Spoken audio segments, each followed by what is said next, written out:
Saya nak rujuk kepada kenyataan Menteri Besar Selangor yang mengatakan bahawa syarikat monopoli perombongan pasir ni, KSSB ni, itu kumpulan semestinya sedang berhad. Tapi sebenarnya KSSB ni dia korek Selangor sampai berlubang ni. Dia mendakwa bahawa KSSB ni telus dan juga tidak perlu ditubuhkan Suruhanjaya, dan beliau juga mengatakan bahawa tidak perlu lagi kita nak congkil-congkil apa yang berlaku dalam KSB. Saya nak nyatakan bahawa Menteri Besar Selangor ni, dia seorang yang bersaksi kulutut. Belum lagi penyiasatan dibuat, tapi beliau sendiri telah mengatakan bahawa pengurusan KSB ni bersih, telus dan sebagainya. Dan cara penafian yang dibuat ialah nak menunjukkan bahawa pentadbiran kerajaan negeri Selangor ni seolah-olah bersih, telus dan tidak ada penyenawangan. Saya nak nyatakan di sini bahawa statement Menteri Besar yang mengatakan KSB ini telus dan juga tidak ada penyenawangan, ini menunjukkan bahawa Menteri Besar dia tidak tahu sebenarnya apa yang berlaku dalam pengurusan KSB. Saya ada banyak bukti di sini. Yang pertama, kita ada bukti laporan polis yang dibuat oleh seorang pegawai daripada KSB. Dalam laporan polis ini jelas mengatakan bahawa beliau telah menerima satu panggilan telefon, dan dalam laporan polis ini pun dia ada bagi tahu apa nombor telefon tersebut yang mengugut untuk membunuh pekerja ini. Dan juga dalam laporan ini juga mengatakan bahawa pekerja ini juga diugut nak dipotong tangan dan sebagainya. Laporan polis telah dibuat, dan ini menunjukkan kalau tidak ada berlaku penyelewengan, memastikan pekerja yang berkenaan boleh dapat ugutan kerana pekerja tersebut telah pun mendedahkan beberapa penyelewengan berlaku dalam KSB, dan pekerja tersebut sekarang ini telah pun dibuang kerja. Itu yang pertama. Yang kedua, kita juga ada statutory declaration. Statutory declaration yang dibuat di depan Suruhanjaya Sumpah, yang telah pun menyatakan bahawa ada berlaku penyelewengan di dalam KSB. Jadi dua perkara ini saja kalau kita lihat. Satu, report polis. Kalau report polis ini tidak betul, maka orang yang buat laporan polis ini boleh diambil tindakan di bawah undang-undang membuat laporan palsu. Yang kedua, kalau laporan sumpah ini tidak betul, maka orang yang membuka sumpah ini, orang yang memberikan akuan bersumpah, kalau tidak betul dan cuba menipu, maka orang ini juga boleh diambil tindakan. Yang ketiga, kita dengar bahawa apabila ahli Parlimen Kapar mengemukakan isu penyelewengan pasir ini, kerajaan negeri tubuh syarikat. Bila tubuh syarikat, kita tengok penyiasatan hanya telah pun dibuat, tetapi penyiasatan syarikat kepada mengenai isu pasir ini berhenti setengah jalan. Salah seorang saksi yang sepatutnya dipanggil dalam pemerintahan syarikat itu, salah satunya ialah kontraktor yang membuat angkat sumpah ini. Dan saya percaya bahawa kerajaan negeri kalau diteruskan juga penyiasatan syarikat ke atas isu pasir ini, maka akan mendedahkan penyelewengan yang sebenar berlaku dalam urusan pasir.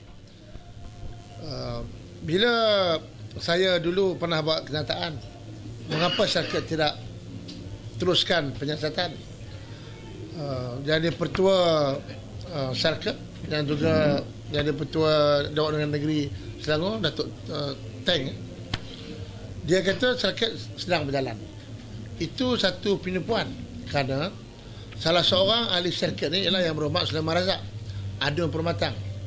Adun Permatang buat kenyataan, dan dia juga bagi tahu saya.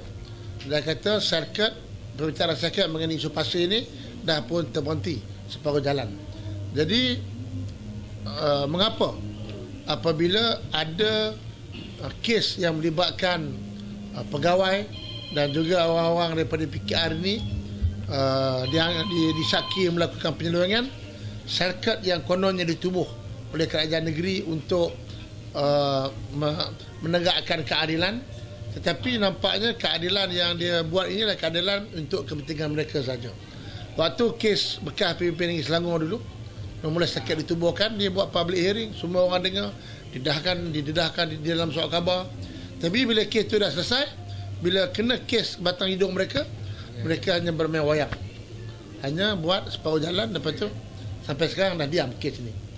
Jadi banyak lagi saya bukti-bukti yang kita ada membuktikan memang wujudnya berlaku penipuan. Dan juga kita juga ada bukti-bukti akaun daripada KSB. Jadi bukti-bukti yang saya ada ini, yang saya dapat, ini jelas menunjukkan bahawa memang berlaku penyelewengan. Jadi kerana itu Menteri Besar, kalau kerajaan negeri terutamanya, kalau benar-benar nak menegakkan ketulusan dan membuktikan bahawa kerajaan negeri Selangor ini tulus, maka mereka kena berani mendedahkan mengenai isu pasir. Saya masih ingat sewaktu Menteri Besar membaca ucapan sulung beliau pada tahun 2008 di depan Duli Yang Maha Mulia Sultan Selangor pada hari jadi Sultan pada masa itu. Beliau Menteri Besar telah menyatakan bahawa kerajaan negeri akan mendapat hasil kutipan pasir 150 juta pada tahun tersebut. Tetapi malangnya apabila hasil kutipan pasir ini diumumkan, kalau saya tak silap, dia hanya tak dapat apa 10% daripada apa yang diumumkan. Jadi ini jelas menunjukkan bahawa waktu Menteri Besar menyediakan draft ucapan dan waktu Menteri Besar berucap depan Sultan, saya yakin, Menteri Besar juga yakin bahawa memang mereka boleh mengutip hasil 150 juta. Tetapi oleh kerana pentadbiran yang dibuat oleh Kerajaan Negeri Selangor dan juga pengurusan pasir yang dimonopoli oleh KSB ini, banyak berlaku penyelewengan, maka apa yang ditarget ataupun jangkaan oleh Menteri Besar meleset begitu jauh sekali. Jadi saya lihat Menteri Besar dan juga kerajaan negeri, mereka cuba nak menutup kelemahan-kelemahan yang dilakukan oleh pentadbiran kerajaan negeri Selangor. Jadi sekarang ini kita kena lihat mengapa penyelewengan ini berlaku. Adakah penyelewengan ini berlaku disedari ataupun tidak disedari oleh pihak kerajaan negeri? Saya rasa bahawa penyelewengan berlaku ini memang disedari oleh kerajaan negeri. Sebab itu kita tengok tindakan-tindakan ada diambil kepada pihak pengurusan. Tetapi semua tindakan yang diambil itu ialah tindakan yang tidak merubah cara pentadbiran KKSB. Mungkin 150 juta tu memang boleh capai seperti mana yang saya nyatakan tadi. Tapi kalau dia telus 150 juta ni, dia akan terus masuk dalam akaun kerajaan negeri. Boleh diaudit. Jadi di situ nanti mungkin mereka tidak dapat nak menggunakan duit itu untuk urusan-urusan lain, untuk kepentingan urusan-urusan politik ataupun untuk aktiviti-aktiviti parti mereka. Jadi kemungkinan KSB berlakunya penyelewengan ini memang mereka sedang rancang. Jadi apabila ada berita mengatakan ada penyelewengan, Menteri Besar akan mengatakan ketulusan tidak ada penyelewengan dan yang ada ialah ketulusan. Jadi soalnya hari ini rakyat Selangor kena fikir, ke mana pergi duit yang diselewengkan ini? Kalau betul dah kata duit rakyat untuk rakyat, patutnya 150 juta yang sepatutnya boleh dicapai itu patutnya masuk akaun kerajaan negeri. Tapi hari ini yang masuk kerajaan negeri tak sampai pun 10%. Masuk-masuklah. Tapi tidak seperti yang cakap oleh pihak kerajaan. Jadi dia yang kedua, adakah Menteri Besar masa berucap depan Sultan, dia memang ada sengaja bercakap nak menipu Sultan? nak mengabui mata sultan, nak menunjukkan bahawa kerajaan PKR ni kerajaan yang hebat. Jadi kalau sultan pun dia boleh tipu, lepas sultan pun dia cakap perkara yang tak betul, yang dia pun tak yakin bahawa dia dapat 150 juta, tetapi dia boleh ucap depan sultan. Jadi apatah lagi dengan rakyat jelata. Tentu kalau pergi kampung jumpa dengan rakyat, mereka boleh tabung 1001 janji-janji manis hanya untuk